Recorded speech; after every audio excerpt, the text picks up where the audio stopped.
નમસ્કાર મિત્રો, દેશ અને દુનિયાના સુપરફાસ્ટ સમાચારમાં તમારું સ્વાગત છે। દાદરા અને નગર હવેલીથી મોટા સમાચાર સામે આવ્યા છે। દાદરા અને નગર હવેલીમાં સ્થાનિક સ્વરાજ્યની ચૂંટણીનો માહોલ, શાંતિપૂર્ણ મતદાન વચ્ચે ઉત્સાહમાં માહોલ પણ જોવા મળી રહ્યો છે। સરકાર ટેકાના ભાવે પાકની ખરીદી કરવાની જાહેરાત કરી છે। મિત્રો, હવે આ માટેની તારીખો પણ જાહેર થઈ ગઈ છે। આગામી 9 નવેમ્બરથી ખેડૂતોએ પકવેલ મગફળી, મગ અને અડદની ટેકાના ભાવે ખરીદી કરવામાં આવશે।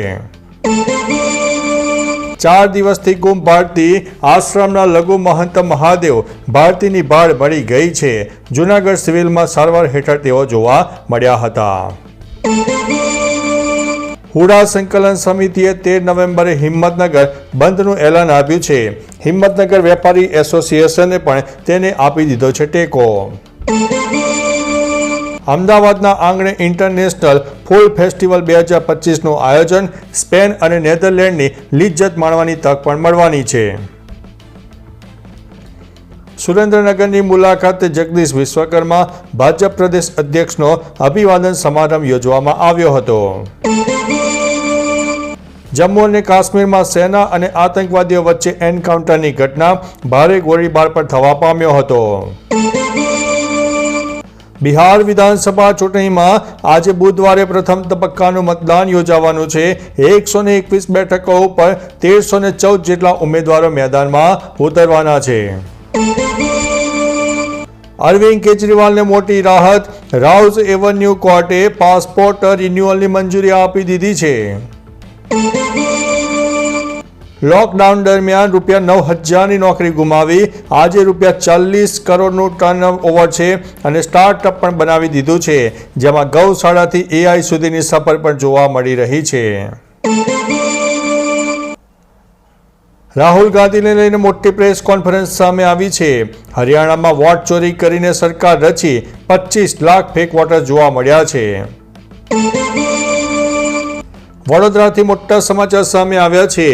ન્યૂઝ ચેનલનો CMD છું, ફેક્ટરી માલિકને બ્લેકમેલિંગ કરીને ₹5 લાખની ખંડણી માંગવામાં આવી હતી।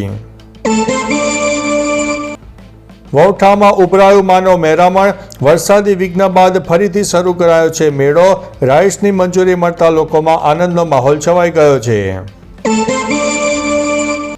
બરોડાથી મોટા સમાચાર સામે આવ્યા છે।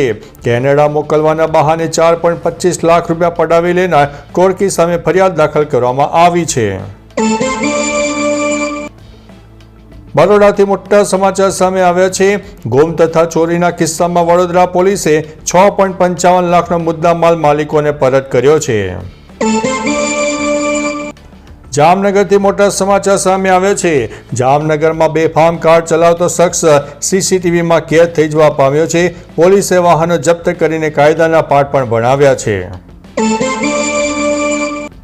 વડોદરામાં ક્રોકોડાઇલ પાર્ક પ્રોજેક્ટનું બાળ મરણ થયું, 2.78 કરોડનો ખર્ચ પાણીમાં જવા પામ્યો છે।